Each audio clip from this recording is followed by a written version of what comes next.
Colombia es un territorio mágico. Sus montañas, sus cascadas, sus mares y sus ríos e incluso sus desiertos son su verdadera herencia para el mundo. La flor más bella, la palma más alta y el café más suave que podamos imaginar. La identidad está pegada a la memoria. Uno conserva lo que tiene en la memoria y usted en su memoria determina a qué le da valor, ¿cierto? ¿Qué cosas le da valor a uno? A lo que le toca el corazón, a lo que motiva sus afectos, a lo que trasciende sus intereses, porque el gran motor de las decisiones del ser humano terminan siendo los afectos y los intereses más que las razones y los argumentos. Entonces uno se lleva tras de sí, se lleva una parte de su pueblo, del imaginario colectivo, pero de uno depende que eso sea esa melancolía del pasado o ese soporte para mirar con más claridad el futuro. Si yo sé de dónde vengo y quién soy, te puedo mirar con mayor nitidez hacia dónde quiero ir. Si no sé quién soy una víctima frágil de las circunstancias, termino haciendo, consumiendo lo que me impone la cultura, lo que me sugiere la publicidad. Y al interior de esa ideología del mercado, también tenemos ese chip en nuestra cabeza, en ese imaginario colectivo, que ellos ya están por fuera del mercado. La persona adulta mayor ya no logra proveer, ya no tiene la capacidad ni siquiera de la toma de decisiones. Es decir, estamos en esa concepción, lo que hace que no respetemos la palabra del adulto mayor y la experiencia vivida por ellos. Es muy importante la sensibilización. La sensibilización en la medida que podamos asumir que hay desde luego unas huellas de unos grupos humanos que todavía de alguna manera persisten, subsisten. En el Quindío han llegado comunidades en Vera, en Risaralda también, y no digamos nada pues de Caldas, porque Caldas está con uno de los grupos humanos más diversos desde el punto de vista indígena, de manera que yo pienso que hay que insistir sobre esa valoración, repito, de ese patrimonio cultural tan importante. Era la heredad, pero no por herencia, en el sentido de que no era una familia la que tenía esto, no, era la heredad desde ahí, desde el concepto de que era el cacique de Calarcá, era el cacique de Yutibara. Éramos más de la línea del cerro, porque los cerros para nosotros eran huamani, eran sagrados. Por eso los rituales y todo se hacían en la parte alta de los cerros. Y eso fue lo que los españoles utilizaron para, sobre ese cerro, que era sagrado, montar pues una cruz o montar una imagen, ¿no es cierto? Para supuestamente ellos borrar el paganismo que nosotros teníamos. El primer levantamiento contra los españoles fue desde ahí. Entonces se llama el Taquiongoy y fue un levantamiento de los pueblos sintiéndose agredidos por los españoles, y se levantaron los pueblos. ¿Y sabe a quiénes llevaban de frente? Las momias que habían estado en el Cusco, que habían estado ahí guardadas como el espíritu de todo el incanato, las sacaron para el Taquiongoy. Con la llegada de la independencia, lo que se fue generando es una fragmentación territorial. Ayudaron a fragmentar lo que en su momento se llamaría la Gran Colombia. Esa fragmentación se iría a un método, a un espacio mucho más pequeño en las regiones, porque recordemos que los colombianos, más que colombianos, somos territoriales, somos de región. Entonces, un antioqueño se siente más antioqueño, más paisa colombiano, un rolo es más rolo que colombiano, una persona del valle es mucho más bayuno que colombiano, y ese es un elemento que le ha faltado a la construcción de identidad nacional. Primero, construimos nuestras identidades regionales, y si coinciden con la nacional, pues fenómeno, pero si no, no me interesa porque yo soy un paisa de pura cepa. o yo soy un rolo extremadamente educado, o soy un costeño que soy trabajador y charachero, ¿cierto? Cada uno de estas regiones terminan volviendo sus estereotipos como un elemento de identidad regional. Pero lo que nos falta es encontrar elementos que nos unan como nación. Eso por un lado. Pero por lo general, el colombiano en Europa, no importa de dónde sea, es más identificado como colombiano. No como paisa, no como rolo, sino como colombiano.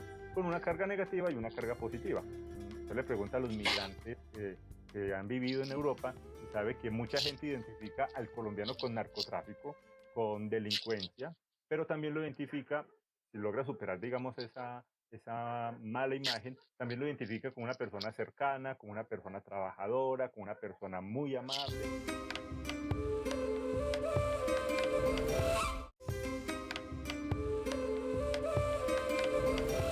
Tengo muchos amigos que viven en el exterior, de muchos años y de pocos años. Ellos tratan de desaparecer para no notarse, pero siempre a donde llegan se ve nuestra idiosincrasia, nuestra gracia, nuestra simpatía, y tengo varios amigos que donde trabajan son elegidos por eso. Adicional, sus clientes en las diferentes actividades profesionales que ellos desempeñan siempre dicen, no, quiero con el colombiano. ¿Pero por qué? Porque es atento, porque es servicial, porque es querido, porque es humano. La pluralidad étnica es una de las características muy sobresalientes de esta región, y desde luego que eso es ejemplo también de poder convivir de una manera armónica entre todas esas distintas cosmovisiones. Nuestra zona, nuestra región, nuestras costumbres, hablamos del turismo, hablamos del paisaje cultural cafetero, hablamos de lo que es el eje cafetero, porque por eso somos el canal regional, porque si no, no seríamos un canal regional. O sea, nuestra obligación y nuestra razón de ser es mostrarle al eje cafetero lo que somos, la expresión de lo nuestro. Los colombianos han logrado llevar más allá de la frontera la herencia de sus tierras, manteniendo vivos los sonidos, las comidas, los sabores y sobre todo la voz que los caracteriza. Por el amor y cariño que siento a mi pueblo, me he dedicado a pintar personas importantes y reconocidas. Hacer esta clase de pinturas al carboncillo me hace sentir más cerca de mi tierra. A pesar de las largas jornadas de trabajo, yo siempre he dedicado mis ratos libres a mis pinturas, cuando hay algún puente. Y esto también lo he combinado con la música. He dado serenatas con algunos amigos. Y esto sirve para engrandecer más el arte de la música, mantener el arte vivo.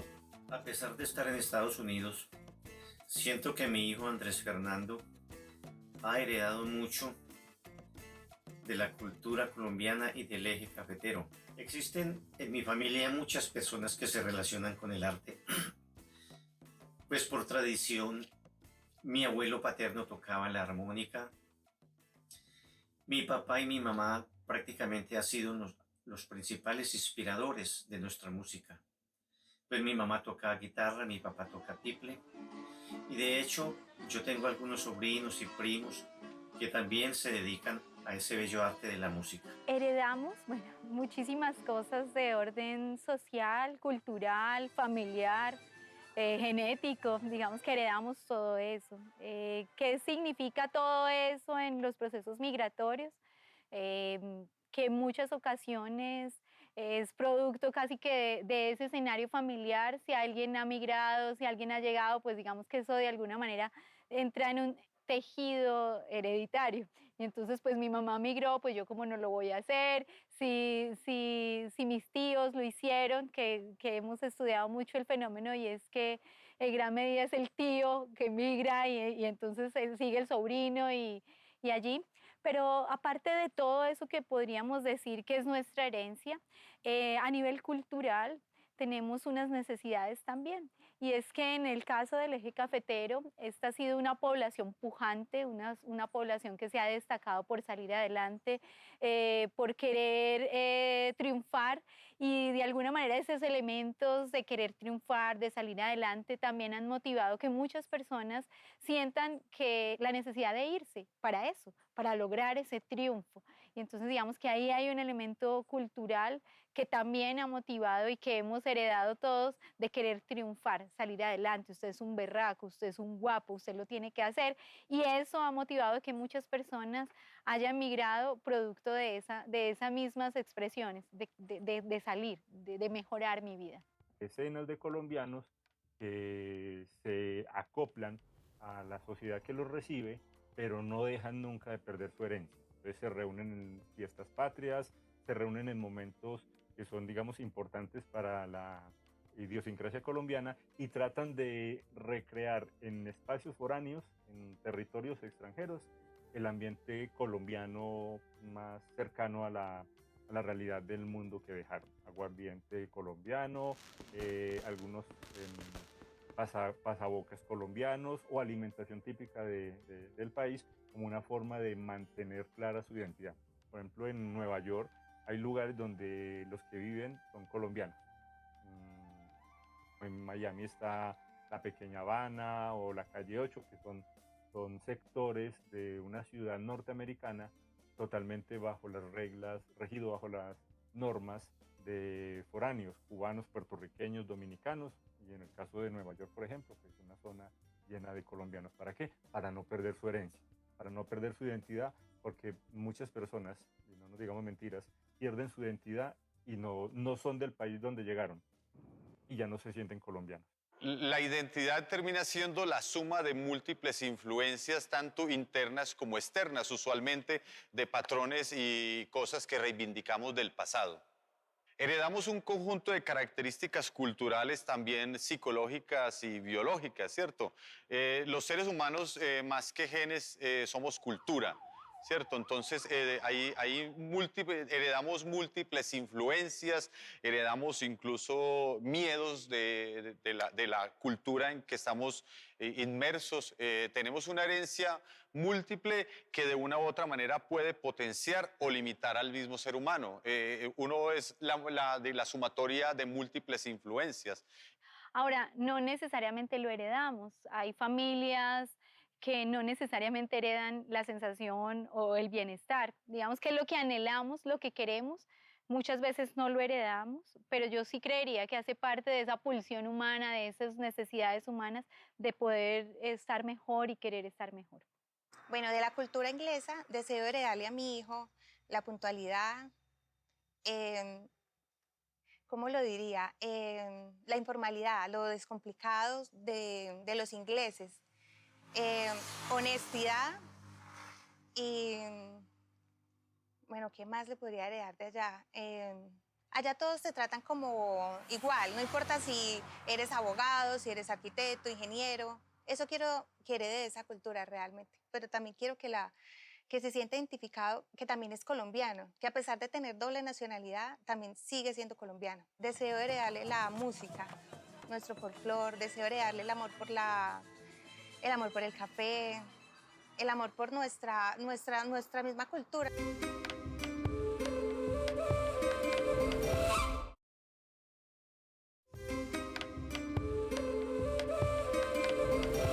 En unos análisis de unos comités nuestros que hacemos, unos comités de programación que hace la alta gerencia con todo su staff, encontramos que el eje cafetero, proporcional a su población, es la mayor región que tiene la movilidad humana, y encontramos que todas esas personas que viven fuera de Colombia, ellos dejan su familia, sus hijos, sus casas, sus mamás, sus esposas, dañan sus matrimonios, se les mueren las personas que más quieren y nunca pueden venir. Y lo hacen es ¿por qué? Por poder enviar un dinero mensual a sus casas para estas mismas gentes que de pronto terminan nunca viéndolas ni nunca poderlas volver a abrazar.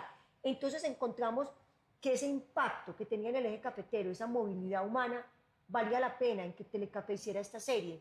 nosotros todo el tiempo estamos desprendiéndonos de cosas, es decir, es un proceso también natural, no, todos nacemos y perdemos algo, de hecho hace parte del ciclo de vida, del proceso de vida, pues perdemos nuestra infancia, perdemos nuestra juventud y digamos que eso ya, ahora perdemos también cosas materiales, hace parte del proceso de vida, creería yo que allí lo que habría que estar revisando de manera constante es qué tanto yo he logrado hacer procesos de duelo favorables para eso.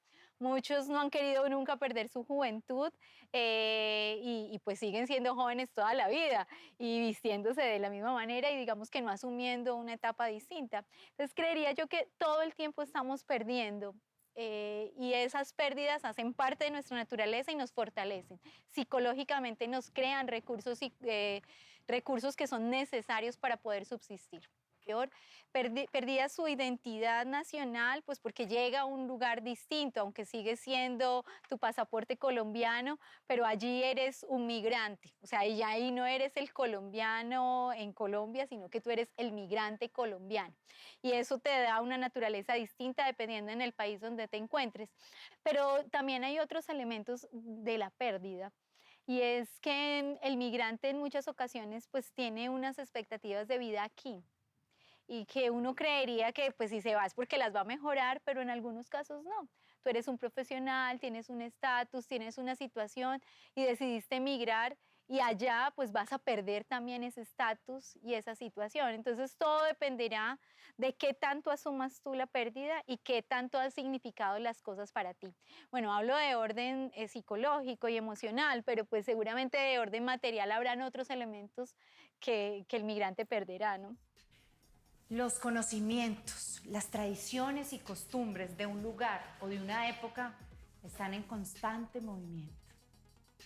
Lo primero es poder entender que la familia es una organización social, pero también histórica y que ha evolucionado y que a partir de los cambios de época se van dando también esos, puede ser hasta los mismos cambios de necesidades, de valores, de relacionamiento.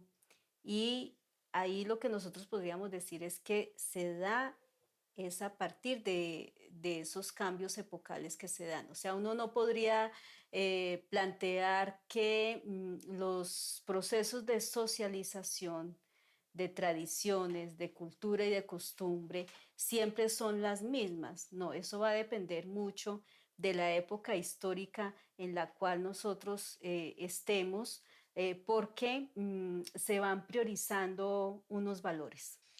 La historia tiene que llegar un momento en el cual se haga un paréntesis, por decirlo así, y entonces todas esas asignaturas y toda esa cantidad de currículo en donde hay mucha técnica, mucha tecnología, le abre espacio a la parte humana, a la parte que tiene que ver con el conocimiento y el desarrollo de habilidades comunicativas y una parte fundamental como es la parte ética, porque finalmente heredamos de alguna manera una ética autoritaria, es decir, si usted no hace esto, se lo lleva el mandinga, se lo lleva el diablo, se lo lleva toda la cantidad de animales feroces que había. Y nunca se hizo un reemplazo por una ética humanista en donde se enseñe que en la medida que yo respeto al otro, me estoy respetando a mí mismo y permite construir una manera de vivir mucho más armónica y mucho más feliz. Heredamos también ese ideal del modelo familiar. O sea, cambiar eso ha sido muy difícil. La familia debe democratizar sus relaciones y desde el enfoque de género e intergeneracional. En este momento uno podría decir que al interior de muchas relaciones familiares hay también unas relaciones asimétricas que no solamente responden a esa relación del dominio patriarcal, del estilo de del machismo, sino que también responde a una mirada adultocentrista, es decir, la opinión o la razón de lo que pase aquí en este hogar la tiene es el adulto. Quien tiene la razón es el adulto. Por tanto, no se cuenta con la opinión o la expresión del niño, niña, adolescente, joven. O sea, esa es una relación asimétrica también que valdría la pena investigar. Las herencias materiales o inmateriales son un legado que hace que mantenga vivo el recuerdo de quienes han transitado antes por estos caminos humanos. Hay herencias culturales y herencias materiales, ¿cierto? A veces le damos más importancia a lo material que a lo cultural, pero lo cultural tiene tanto o más valor que lo material. Uno encuentra con el tema de las herencias, solo para mencionarle un ejemplo de las herencias materiales, que cuando se trata de una herencia, de poseer un bien, sale a relucir lo mejor o lo peor de la condición humana, usualmente lo peor, en diferentes culturas y en diferentes contextos, y puede ser en diferentes momentos históricos también, que la posesión de ese bien material hacen que se peleen entre las mismas familias, es decir, los intereses pesan más que los afectos y eso se torna problemático porque demuestra lo permeados que estamos por el momento histórico, una sociedad materialista que privilegia la riqueza sobre otras cosas. Traducimos eso en las relaciones familiares y en los bienes materiales, privilegiándolos más que los bienes culturales que son también importantes. Caminos humanos, ¿qué significa? Lo que nosotros las personas en el trasegar de la vida tenemos que hacer. Diferentes caminos, caminos difíciles, caminos donde encontramos risas, lágrimas, amores y desamores. En los caminos que recorremos podemos llevar un morral vacío para recorrerlo y en este camino encontramos árboles frutales, coger esas frutas y echarlas a nuestro morral. O podemos iniciar este camino con un morral lleno de piedras. Entonces, ¿qué quiero? Quiero invitar a esas personas que hoy están fuera de Colombia a que lleven ese morral lleno de esperanza, de amor y de prosperidad, no de piedras. La capacidad humana de recordar, de transportarse con la imaginación a lugares, a momentos y a personas que han hecho parte de la historia, es un tiquete que cuesta un olor, un sonido, una imagen, un momento. Y además puede tener regreso a la tierra.